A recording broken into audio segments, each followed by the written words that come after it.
Ma'asyiral muslimin, sidang Jumat rahimakumullah. Di dalam Al-Quran surat Al-Ahzab surat 33 ayat 70, Allah berfirman, A'udzu billahi minasyaitonir rajim. Bismillahirrahmanirrahim. Ya ayyuhalladzina amanu taqullaha wa qulu qawlan sadida. Yuslih lakum a'malakum wa yaghfir lakum dzunubakum. Yang artinya, wahai orang yang beriman, bertakwalah kalian kepada Allah dan berbicaralah kalian dengan pembicaraan yang benar.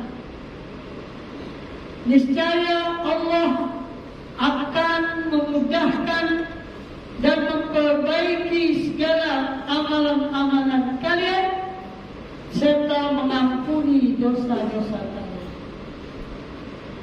Ma'asyiral muslimin, sidang Jumat rahimakumullah. Di dalam khutbah yang singkat ini, tak lupa saya mewasiatkan kepada diri saya sendiri khususnya dan juga hadirin untuk selalu meningkatkan ketakwaan kita kepada Allah dengan melaksanakan segala perintahnya dan menjauhi segala larangan. Apa perintah Allah? Perintah Allah di dalam surat 33 ayat 70 tadi, wa qulu qawlan sadida. Selain ittaqullah, wa qulu qawlan sadida. Bertakwalah kalian kepada Allah dan berbicaralah dengan pembicaraan yang benar, dengan pembicaraan yang jujur. Artinya apa? Islam mengajarkan kepada kita dua hal yang penting di dalam ayat ini. Yang pertama, kita bertakwa kepada Allah. Bertakwa kepada Allah itu apa? Kita melaksanakan segala perintah Allah, imtisalul awamir wa ijtinabun nawahi, dan menjauhi segala larangan Allah. Tidak cukup dengan itu, wa qulu qawlan sadida. Hendaklah kalian berbicara dengan sejujur-jujurnya, dengan perkataan yang benar. Kalau itu yang kalian pakai, insya Allah hidup kalian akan selamat. Yuslih lakum a'malakum wa yaghfir lakum dzunubakum. Niscaya Allah akan memperbaiki semua urusan kalian, semua kerja-kerja kalian, baik itu yang baik atau tidak baik, ketika kalian bertakwa kepada Allah, ketika kalian mengetahui mana yang hak, mana yang batil, mana yang haram, mana yang tidak, ketika kalian mengetahui hak dan kewajiban sebagai seorang individu, hak kewajiban kita terhadap sesama kawan, hak kewajiban kita terhadap masyarakat dan negara, disitulah letak nilai ketakwaan kita. Rasulullah Sallallahu Alaihi Wasallam pernah mengingatkan Abu Dzar, seorang sahabat Nabi, dengan hadisnya dikatakan, Qulil haqqa walau kana murra. Katakanlah, wahai Abu Dzar, yang benar walaupun itu pahit. Dalam zaman yang rentan ini, dalam zaman yang penuh fitnah ini, kejujuran itu adalah sesuatu yang mahal. Kejujuran itu adalah sesuatu yang langka. Tapi yang langka dan mahal itulah yang mempunyai nilai. Tanda keimanan seseorang adalah berkata jujur terhadap dirinya sendiri, terhadap keluarganya, terhadap masyarakatnya, bahkan terhadap negara. Kalau manusia sadar bahwa kejujuran itu merupakan satu gambaran keimanan, maka kejujuran itulah yang akan membawa orang tersebut kepada surga. Oleh sebab itu, Al-Quran mengatakan kita harus jujur. Supaya apa? Supaya perbuatan amal kita dapat diperbaiki dengan kejujuran tadi.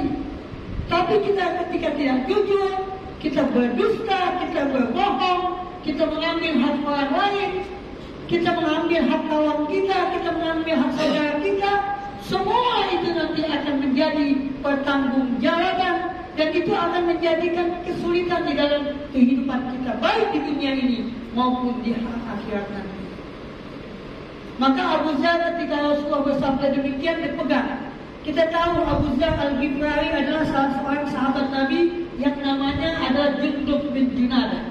Dia daripada suku Ghifar. Suku Ghifar itu adalah suku yang sebelum Islam adalah dia masih tauhid, tapi dia masih mengikuti agama Ibrahim. Dia tidak pernah menyembah berhala, tapi dia menunggu-nunggu kenabian Nabi Muhammad, Nabi yang terakhir. Hidupnya adalah di daerah transit. Ketika pedagang-pedagang Arab, saudagar-saudagar mau pergi ke Syam atau Syria akan melewati tempat daerah Ghifar itu. Ketika Abu Dzar mendengar bahwa ada Nabi dan Rasul yang terakhir, dia mau mencari informasi itu. Dia langsung pergi ke Mekah.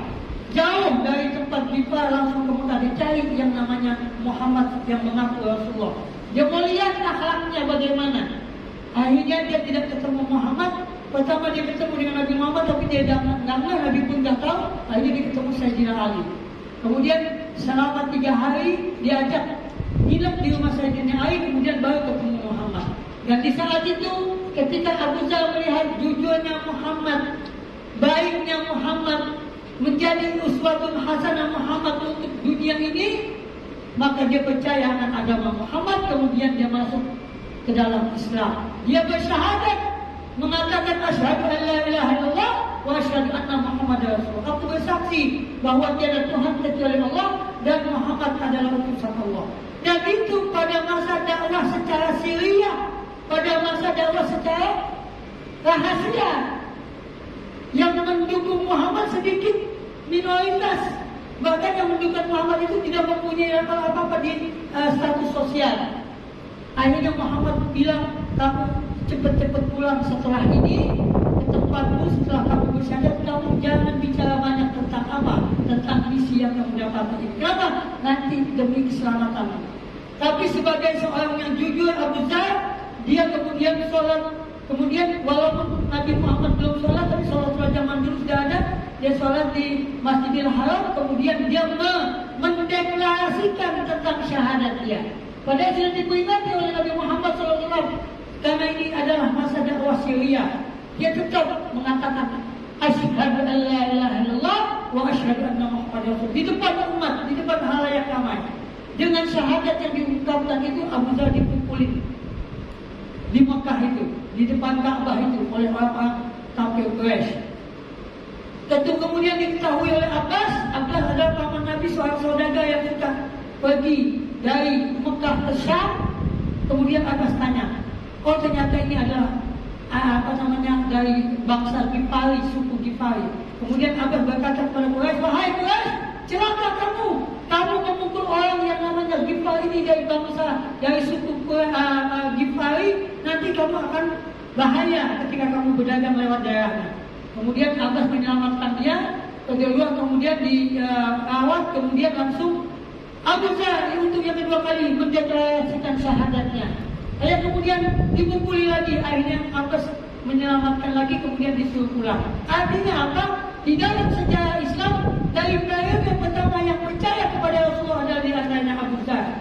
Beliau termasuk as-sabiqun al-awwalun, orang-orang yang pertama masuk Islam.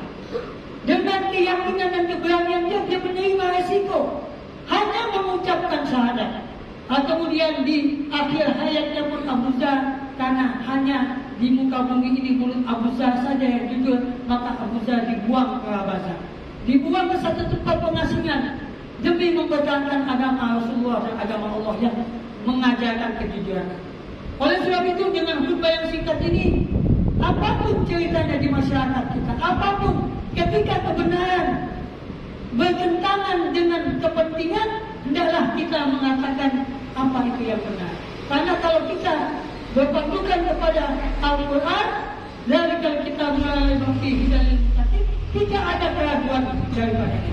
Berpandukan kepada sunnah Rasul, kita mesti jujur. Karena Rasulullah SAW pun punya sifat siddiq, kejujuran, dan sebagai uswatun hasanah sebagai seorang muslim kita adalah mempunyai sifat yang jujur. Insya Allah dengan kejujuran dan segala resiko yang ada, kita akan selamat baik di dunia ini maupun di akhirat. Semoga khutbah yang singkat ini memberikan satu bahan evaluasi kepada kita untuk selalu istiqomah di dalam kejujuran. Walaupun apapun nasibnya, qulil haqqa walau kana maut. Katakanlah yang benar walaupun itu pahit, sehingga kita menjadi manusia yang mempunyai prinsip. Kita boleh bertoleransi, tapi tidak boleh toleransi itu menghilangkan prinsip. Tapi kita tahu bahwa kita hidup bermasyarakat, artinya prinsip dengan toleransi itu harus sama. Kita harus memakai surat 2 ayat 2 dan jangan mengikuti surat 6 ayat 116 yang mengikuti masyarakat, yang mengikuti mayoritas, padahal mayoritas itu belum tentu benar. Mudah-mudahan Allah Subhanahu wa Ta'ala memberikan kekuatan kepada kita sehingga kita menjadi manusia-manusia yang jujur, sehingga kita selamat hidup di dunia maupun di akhirat. Amin ya rabbal alamin. A'udzu billahi minasyaitonir rajim. Bismillahirrahmanirrahim. Wal 'asri innal insana lafi khusr illa alladziina aamanu wa 'amilus shalihati wa tawassaw bil haqqi wa tawassaw bis sabr. Barakallahu li wa lakum fil Qur'anil 'azim wa nafa'ani wa iyyakum bima fihi minal ayati wa dzikril hakim wa taqabbala minni wa minkum tilawatahu innahu huwas samii'ul 'aliim.